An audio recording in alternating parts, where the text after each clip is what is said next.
আল্লাহ সুবহানাহু ওয়া তাআলা বলেন, কাযালিকা আতাতকা আয়াতুনা, ও আমার বান্দা, দুনিয়ার জমিনের উপরে 60 বছর হায়াত পেয়েছিলা, 70 বছর হায়াত পেয়েছিলা, আমাকে যেভাবে তুমি ভুলে গেছো, কোরআন মজিদটাকে যেভাবে ভুলে গেছো, কোরআনটাকে নিজের জীবনের সাথে তুমি সংশ্লিষ্ট সংখ্যাগরিষ্ঠ কিতাব হিসাবে মেনে নেওয়া নয়, তোমার রাজনীতির সাথে কোরআন মজিদটা ছিল না, কোরআন মজিদের বিধিবিধান জমিনে বাস্তবায়নের জন্য তোমার কোনো চিন্তা চেষ্টা ছিল না, কোরআন শরীফটা সন্তানদের জীবনে প্রয়োগ করার জন্য তোমার কোনো চেষ্টা ছিল না, সর্বোপরি কোরআন মজিদের বিরোধী আচরণ যারা করেছে তাদের সাথে তোমার সম্পর্ক ছিল, আল্লাহর কোরআন ওয়ালাদের সাথেও তোমার সম্পর্ক ছিল না।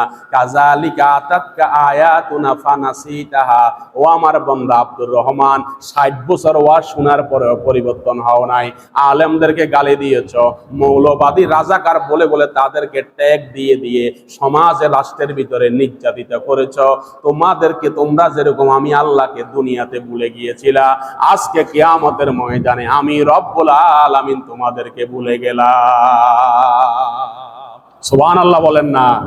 আজকে ভুলে গেলাম, আজকে তোমাদের জন্য কোনো রায় নাই, কোনো অপিনিয়ন নাই, আজকে তোমাদের লাঞ্ছনা গঞ্ছনা গজব ছাড়া আজকে কিয়ামতের ময়দানে তোমাদের জন্য আর কোনো কিছু নাই। আল্লাহ সুবহানাহু ওয়া তাআলা সেদিন কিয়ামতের ময়দান যেদিন গোটাবেন, যারা কোরআন ওয়ালা হবে, যারা আল্লাহ ওয়ালা হবে, যারা কোরআন শরীফকে সম্মান করবে, সেদিন আল্লাহর আযাব থেকে তারা বেঁচে যাবে। আল্লাহ আমাদের সবাইকে বাঁচিয়ে দিয়েন, সবাই বলেন আমিন। কারণ সেদিন যদি আল্লাহ না বাঁচায়, বাঁচানোর আর কেউ।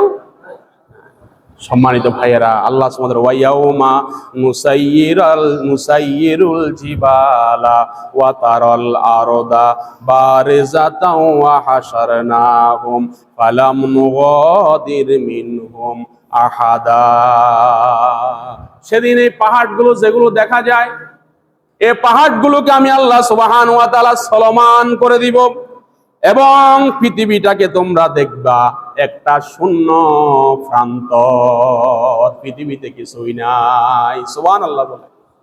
কিয়ামত শুরু হলে ইজাব জুলজিলাতিল আরদু জিলজালাহা ওয়া আখরাজাতিল আরদু আসকালাহা ওয়া ক্বালাল ইনসানু মা লাহা ইয়াউমা ইযিন তুহাদ্দিসু আখবারাহা বিআন্না রাব্বাকা আওহালাহা। সেদিন পৃথিবী একটা প্রকম্পিত, একটা কঠিন আওয়াজ দিয়ে পৃথিবীটা প্রকম্পিত হবে, ভাঙচুর হওয়া শুরু হবে। পৃথিবীর ভিতরে যখন ভূমিকম্প শুরু হবে, তামাম পৃথিবীর ভিতরে বিকট একটা আওয়াজ শুরু হবে, দেখা যাবে বিল্ডিং বেড়ে যাচ্ছে, দেখা যাবে গাড়িগুলো উড়ে যাচ্ছে, দেখা যাবে প্রাসাদগুলো ধ্বংস হয়ে যাচ্ছে। সেদিন মানুষেরা বলবে ইয়াউমাইজিন তুহাদ্দিসু আখবারাহা, সেদিন মানুষেরা বুঝতে পারবে পৃথিবী তছনছ হয়ে যাচ্ছে, পৃথিবীর জায়গায় নাই, পৃথিবীটা সেদিন প্রচন্ড প্রলয়ঙ্কর এক ভয়ঙ্কর ভূমিকম্পের মাধ্যমে রব্বুল আলামিন তামাম পৃথিবীর শেষ ঘটিয়ে দিবেন। সুবহানাল্লাহ বলেন। সম্মানিত ভাইয়েরা, সে দিনটা হবে কঠিন।